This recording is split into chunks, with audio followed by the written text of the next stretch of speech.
Just imagine कि trading की दुनिया में अगर आपको पहले से ही इस बात का पता चल जाए कि कौन सा पेयर किस डायरेक्शन में मूव करने वाला है, मार्केट बेरिश होने वाली है या बुलिश होने वाली है और किस टाइम पे होने वाली है, तो यकीनन आपको एक प्रॉफिटेबल ट्रेडर बनने से कोई नहीं रोक सकता। मोस्ट ऑफ द बिगनर्स ये मिस्टेक कर रहे होते हैं कि वो ज्यादातर अपना टाइम जो है वो चार्ट्स के ऊपर और इंडिकेटर के ऊपर जो है वो लगा रहे होते हैं एंड वो फंडामेंटल एनालिसिस का जो पार्ट होता है उसको वो कंप्लीटली इग्नोर कर रहे होते हैं। एंड बेसिकली मार्केट को जो मूव कर रही होती है वो फंडामेंटल एनालिसिस होते हैं जो कि मार्केट को ऊपर या नीचे की तरफ जो है ना वो मूव करवाते हैं। तो इस वीडियो के एंड तक आप इस कैपेबल हो जाएंगे कि आप पहले से ही मार्केट की मूव को जो है वो प्रिडिक्ट कर सकते हैं और अपना एक ट्रेडिंग प्लान बना सकते हैं जो कि इंशाल्लाह आपकी ट्रेडिंग की जर्नी को तब्दील कर सकता है।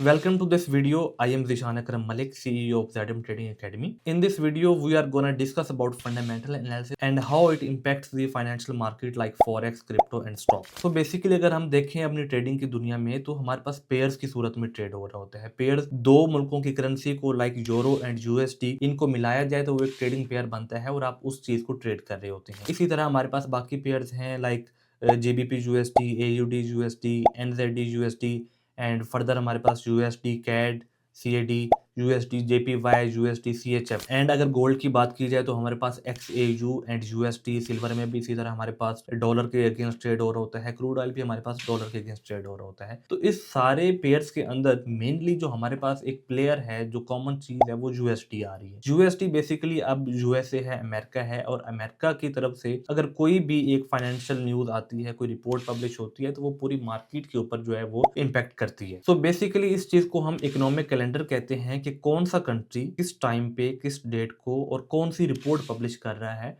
और उसका मार्केट के ऊपर क्या इम्पैक्ट पड़ता है। तो इकोनॉमिक कैलेंडर देखने के लिए हमारे पास सबसे बेस्ट जो वेबसाइट है वो forexfactory.com है। अगर आप यहाँ पे देखें तो हम अभी forexfactory.com के पेज के ऊपर हैं। यहाँ पे आपको डिफरेंट जो है वो विजेट्स नज़र आ जाएंगे, डिफरेंट जो है वो पैनल्स नज़र आ जाएंगे। एंड अगर हम यहाँ पे देखें तो ये हमारे पास टुडे शो कर रहा है। जब भी आप इस वेबसाइट पे विजिट करेंगे तो वो आपको बाय डिफ़ॉल्ट टुडे का व्यू शो करेगा कि आज की डेट के अंदर कौन-कौन सी न्यूज़ जो है वो पब्लिश होने वाली है। सो हम यहाँ पे क्लिक करते हैं। क्लिक करने के बाद हम जहाँ पे नीचे हमारे पास ऑप्शन है दिस मंथ का, तो जो भी मंथ आप सिलेक्ट करना चाहें, लाइक अब फ़ेब चल रहा है तो आप पूरे मंथ फ़ेब को सिलेक्ट कर सकते हैं। फ़ेब को सिलेक्ट करने के बाद आप यहाँ पे अप्लाई सेटिंग पे क्लिक करते हैं। अप्लाई सेटिंग पे क्लिक करने के बाद अब यहाँ पे अगर आप देखें तो फर्स्ट कॉलम के अंदर हमारे पास डेट का ऑप्शन शो हो रहा है, सेकंड कॉलम के अंदर हमारे पास टाइम का ऑप्शन शो हो रहा है, थर्ड के अंदर हमारे पास करेंसी है, फोर्थ के अंदर इम्पैक्ट है एंड फिफ्थ नंबर पे हमारे पास जो रिपोर्ट पब्लिश हो रही है उसके बारे में गाइड किया गया है। एंड सो ऑन हमारे पास detail, actual, forecast and previous जो है उसका कॉलम भी शो हो रहा है। अब यहाँ पे अगर हम देखें तो ये फर्स्ट फेब से लेके एंड ऑनवर्ड अगर हम देखें तो ये आपको 28 फेब तक सारे का सारा डाटा प्रोवाइड कर रहा है कि किस टाइम पे कौन सा कंट्री कौन सी अपनी रिपोर्ट पब्लिश कर रहा है। सो सेकंड कॉलम के अंदर आप टाइम भी देख सकते हैं कि किस टाइम पे जो है वो रिपोर्ट पब्लिश होने वाली है। एंड थर्ड के अंदर आपके पास करेंसीज है। करेंसीज आप कंट्रीज के साथ रिलेट कर सकते हैं। लाइक अगर हम यहाँ पे देखें तो हमारे पास यूएसडी है, यूएसडी डेफिनेटली यूएसए को रिप्रेजेंट कर रहा है, एनजेडी न्यूजीलैंड डॉलर को कर रहा है, सीएनवाई चाइनीज युआन को कर रहा है, इसी तरह जीबीपी जो है वो पाउंड है वो यूके को रिप्रेजेंट कर रहा है, इसी तरह यूरो जो है वो यूरोपियन कंट्रीज़ को रिप्रेजेंट कर रहा है। तो हर कंट्री अपनी डिफरेंट जो है वो रिपोर्ट्स पब्लिश कर रहा होता है, जिसकी बेस के ऊपर उसकी इकोनॉमी को जो है ना वो एनालाइज़ किया जाता है कि उनकी इकोनॉमी एक अच्छी डायरेक्शन में है, एक पॉजिटिव इकोनॉमी है या एक नेगेटिव डायरेक्शन में वो मूव कर रही है। सो हम किस तरह से इस रिपोर्ट से फ़ायदा उठा सकते हैं, हमने बेसिकली देखना होता है कि किस टाइम पे कौन-सी जो कंट्री है वो रिपोर्ट पब्लिश कर रही है और हमने ये देखना होता है कि वो रिपोर्ट लो इम्पैक्ट है, मीडियम इम्पैक्ट है या हाई इम्पैक्ट है। अब हमारे पास यहाँ पे इम्पैक्ट वाले कॉलम के अंदर 4 तरह के फ़ोल्डर शो होंगे। First one is yellow. Yellow जो है वो रिप्रेज़ेंट करता है कि ये लो इम्पैक्ट रिपोर्ट है। Second one is orange. Orange show करता है कि ये मीडियम इम्पैक्ट रिपोर्ट है and third one is red, और रेड शो करता है कि ये एक हाई इम्पैक्ट रिपोर्ट है और इसका मार्केट के ऊपर बहुत अच्छा जो है वो एक इम्पैक्ट हो सकता है। अब उस सूरत में मार्केट ऊपर भी जा सकती है और उस सूरत में मार्केट जो है वो नीचे भी आ सकती है। अब हमारे पास यहाँ पे फ़िल्टर का एक ऑप्शन मौजूद है, अगर हम यहाँ पे क्लिक करते हैं, तो हम अपनी मर्ज़ी के हिसाब से यहाँ पे कंट्रीज़ को भी सिलेक्ट कर सकते हैं एंड जो यहाँ पे इम्पैक्ट है कि आपको किस तरह की इम्पैक्ट जो वाली न्यूज़ जो है ना वो देखनी है, आप उनको भी सिलेक्ट कर सकते हैं। तो ये येलो जो है ये हमारे काम की नहीं है क्योंकि इसका मार्केट के ऊपर कोई इतना ख़ास असर नहीं होता। एंड राइट साइड पे हमारे पास ऑप्शन आ रहा है कि जी करेंसीज़ का, करेंसीज़ को हम यहाँ पे नन करके जस्ट अभी यूएसडी सिलेक्ट कर लेते हैं क्योंकि यूएसडी का सबसे ज़्यादा इम्पैक्ट होता है और अगर आप सिर्फ़ गोल्ड और सिल्वर या क्रूड ऑयल ट्रेड कर रहे हैं, तो ज़्यादातर जो इम्पैक्ट होता है वो यूएसडी करेंसी का होता है। आप बाकी कंट्रीज़ का भी जो है वो यहाँ पे अब कर सकते हैं, एक्टिव कर सकते हैं, it's all up to you. So हम अभी 3-4 कंट्रीज़ को हमने जो है वो यहाँ पे सिलेक्ट किया है, अप्लाई फ़िल्टर करेंगे।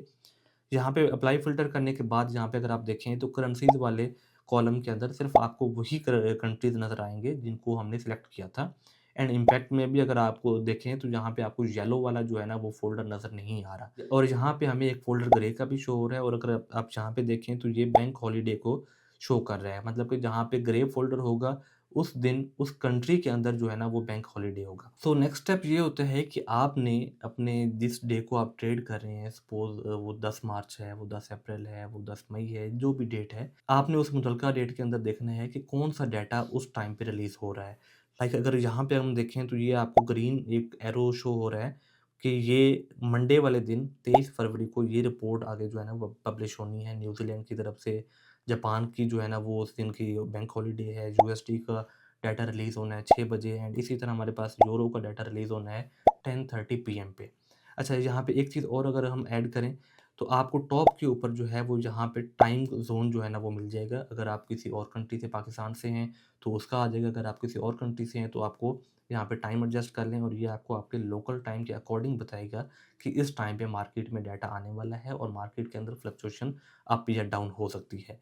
नाउ अब जो मेन पार्ट है हमारा इसमें यहाँ पे अगर हम देखें तो हमारे पास 3 column previous, forecast and actual का है। प्रीवियस में वो शो करता है कि लास्ट टाइम पे जब ये रिपोर्ट पब्लिश हुई थी, तो उसके क्या फिगर्स थे, उसकी क्या वैल्यूज़ थी।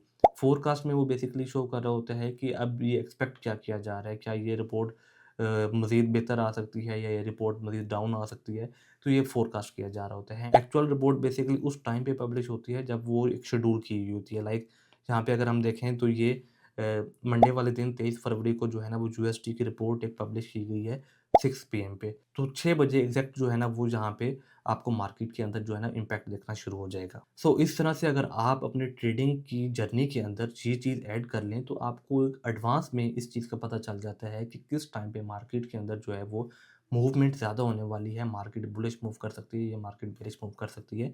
एंड यहाँ पे अगर हम देखें तो जो एक्चुअल जो वैल्यूज़ रिलीज़ हो रही हैं, अगर तो वो रेड में रिलीज़ हो रही हैं, यहाँ पे देखें कुछ वैल्यूज़ जो है ना वो रेड में रिलीज़ हुई हैं। रेड का मतलब है कि ये वैल्यू उस करेंसी के लिए नेगेटिव है और कुछ वैल्यूज़ ग्रीन में रिलीज़ हुई हैं तो इट मीन कि वो उस करेंसी के लिए पॉज़िटिव है और कुछ जो है वो ब्लैक में रिलीज़ होती हैं तो इट मीन वो न्यूट्रल है, ना वो पॉज़िटिव इम्पैक्ट है, ना ही वो नेगेटिव इम्पैक्ट है।